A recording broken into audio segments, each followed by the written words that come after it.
Bonsoir, salam à tout le monde. J'espère que vous allez bien et que vous vous portez bien en cette journée de calme, on va dire. Voilà, la Coupe d'Afrique est en suspens le temps des huitièmes de finale, le samedi. On s'ennuie, il faut dire la vérité. Sans la Coupe d'Afrique, là, c'est la galère. Bon, il y a Rennes-Lyon, il y a City-Tottenham, Aston Villa-Chelsea. On les regarde d'un seul œil, hein, je ne vous cache pas. Mais voilà, la Coupe d'Afrique nous manque et heureusement que ça revient samedi avec des grosses affiches que on va pas rater, notamment un alléchant Nigeria-Cameroun et un très intéressant Égypte-Congo.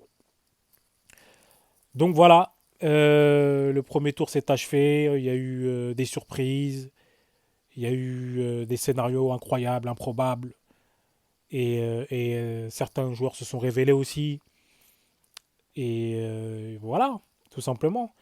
Là, on va faire le bilan. Donc, le premier tour, le meilleur coach qui a été élu, le coach qui a été élu meilleur coach, c'est Aliou Cissé. C'est pas surprenant, hein. 3 matchs, 3 victoires. C'est le seul coach à avoir fait ça. 3 matchs, 3 victoires, carton plein, 9 points sur 9. Une équipe qui joue très bien au ballon. Et puis voilà, on a hâte de voir le Sénégal en huitième de finale face à la Côte d'Ivoire. Une Côte d'Ivoire qui va revenir avec un mental de guerrier, je suppose. Après la débâcle face à la Guinée équatoriale 4-0 et leur élimination entre parenthèses. Et grâce au Maroc, en fait, ils ont été repêchés après la victoire marocaine face à la Zambie. Mais voilà, moi j'ai hâte de voir cette rencontre. C'est lundi à 21h. On va voir ce que ça va donner. Donc voilà, le meilleur jeune du premier tour qui a été élu, c'est Lamine Camara. Lamine Camara a été excellent avec le Sénégal dans l'entrejeu. Il a inscrit 2 buts, dont un top but en pleine lucarne. Voilà, moi j'ai envie de voir Lamine Camara encore dans cette compétition, voir ce qu'il va nous apporter.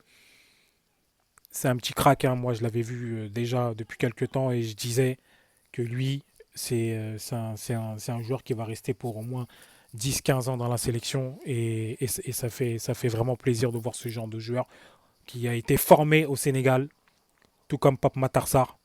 Voilà, c'est des petits qui, je pense, vont marquer le football, tout simplement, et plus précisément le football africain et sénégalais.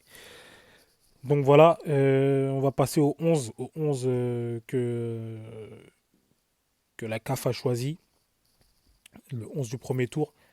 Ils ont choisi le goal de la Guinée équatoriale, Jesus Owono. Voilà, on part sur un 4-3-3, hein. Achraf Hakimi latéral droit, Khalidou Koulibaly dans l'axe central avec Naïef Aguerd. Arthur Maswaku latéral gauche, il a été excellent, j'ai bien aimé. Aguerd aussi a été top. Hakimi, on aurait pu aussi mettre pourquoi pas Crépin Diatta. Koulibaly, ça peut se discuter un peu. On aurait pu aussi mettre par exemple Tapsoba ou Trost Ekong du Nigeria. Tapsoba du Burkina Faso. Mais voilà, Koulibaly aussi a été bon.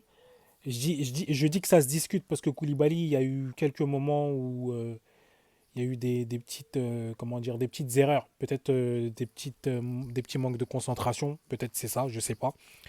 Mais voilà, Aguerd en tout cas a été impérial dans tous les matchs. J'aime beaucoup le joueur et il est tout à fait normal qu'il soit là. Ensuite, au milieu de terrain, on a Amrabat en sentinelle, accompagné de Unai et de Lamine Camara.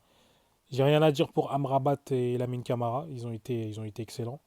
Par contre, Unai, on aurait pu mettre aussi un Pape Gay, pourquoi pas. Ça n'aurait pas été choquant. Mais après, je pense que ça aurait fait trop de Sénégalais dans le 11. Ensuite, le trio d'attaque, on a Gelson Dalla de l'Angola, Emilio Nsue de la Guinée équatoriale, vraiment très très bon joueur, un très bon finisseur. Il est déjà à 4 buts, 4 ou 5 buts dans la compétition. Il me semble que c'est 5 buts. Il avait mis un triplé face à la Guinée-Bissau. Ensuite, on a Ismail Assar, ailier gauche. Sur le front de l'attaque, on aurait peut-être pu mettre à la place de Dalla, j'aurais peut-être mis Mostafa Mohamed. Ouais, Mostafa Mohamed aussi fait une bonne Coupe d'Afrique des Nations avec l'Égypte. Mais c'est pas choquant, hein. Dala aussi est auteur de 2 buts avec l'Angola. Donc voilà. On va se donner rendez-vous euh, demain pour le débrief des huitièmes de finale. Et puis voilà, hein. D'ici là, kiffez votre week-end, votre soirée et on se tient au courant. Allez, ciao.